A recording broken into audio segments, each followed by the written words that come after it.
I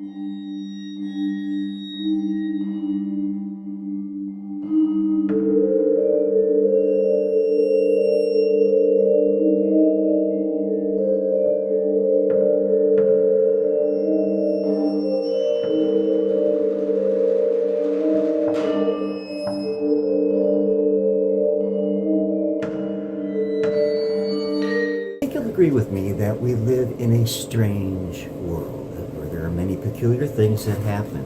And the story I want to tell you is a strange one. I think you'll agree. The story is both strange but true, and it is about, quite simply, this small little arrowhead. And I think you'll be amazed if you follow along with me. Be patient. It begins, quite simply, with my buddy Gil found an arrowhead. That's what happened. And at the time, neither of us realized is that Gil had found a veritable treasure trove of images on this arrowhead to read. Because reading a rock or an arrowhead, reading a rock or stone, is a concept that Gil introduced to me. There's so much to be seen on the stones that you pick up. You heard me correctly. Anyways, to be read. First, the basics. The arrowhead is from the Middle Archaic period, making it about 4,000 years old. It is made of Upper Blue Mercer chert, which could have only come to Saginaw, Michigan, by trading with Indians or Native American people down in Ohio, where this chert was gathered and collected and used by tribes.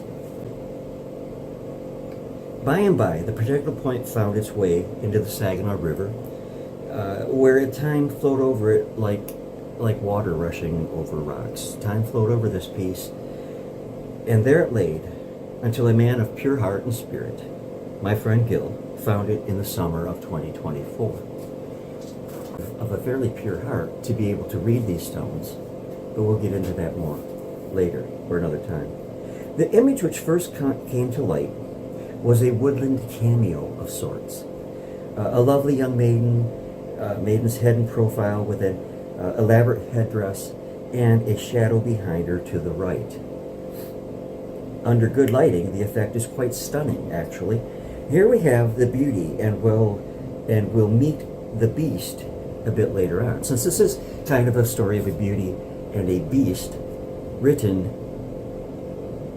on this stone, or on this arrowhead, I'm not saying a human being wrote it. I'm saying these are there, whether you call it pareidolia, or whether you call it the hand of God, or whether you call it the hand of nature. These images are there to be seen.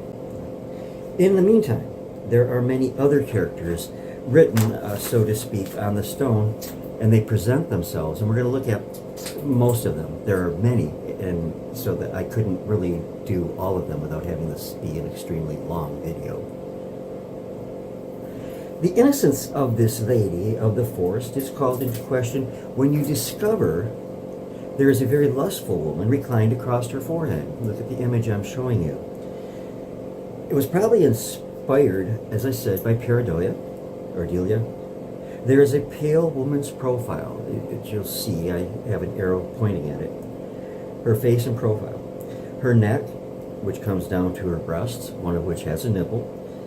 Abstract legs lay across her forehead as she inspires the maiden's perhaps lusty dreams. Now, a second woman's profile with a more stern look is left of the primary image that I just showed you. She has a very strong chin line, and as you can see, swept back black hair. Now, the main feature on the reverse is this of the beast, a screaming old woman, which might represent the maiden's future. Or maybe it is a shapeshifter who wants to possess her. But now look closely, as a bear is also in the old face, and the bear is always an image of great power to the Native Americans. So, at this point I want to give a big shout out to my friend Jackie Sabin. And Jackie pointed out the maiden on the maiden cameo on the arrowhead and got this whole discovery rolling. So I thank you, Jackie, because it was a really good catch of yours. I missed it. The innocence of this lady, as I said, though, was called into question. But The screaming in the center of the reverse side is a bird setting on her nest with tail feathers over the edge, and she looks as though she is setting on her eggs, and perhaps this may represent the maiden's motherly side by protecting her young, the young that are to come up in her future. There are several alien type entities, such as here on the tip. The alien head, you can clearly see, seems tilted and looking upwards at the sky, perhaps praying, perhaps looking homeward. It has the classic big dark eyes, the pinpoint nostril, and a slit of a mouth. Perhaps a spiritual entity it is, or a Manitou that is there to guide this maiden's life. And here is the second alien entity, sort of misty, as if it is an unseen presence in her life. Now, some depictions are quite creepy, such as the face of a young child. It looks almost sad and lost. Just another in the cast of characters that make up this woodland beauty and the beast sort of tale. Now, I know, obviously, that these were not put on there by the hand of ancient man or woman. I know, obviously, that these appear on many stones. You can read a stone, as Gil says, and you'll be surprised at what you find on it, what's like or apt to be there. And this can be on almost any stone. So I encourage you to look at the stones and see what you see on them. It's fascinating. And it's always surprising what you see there. So I call this a Woodland Maiden Cameo. And it is what it is. I hope you liked it. Give me your impressions. Give me your thoughts on it.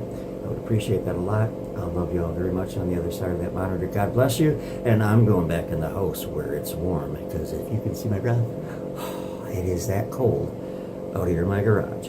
All right, which is where I'm doing this video. So I will talk to y'all soon. God bless you. Love you.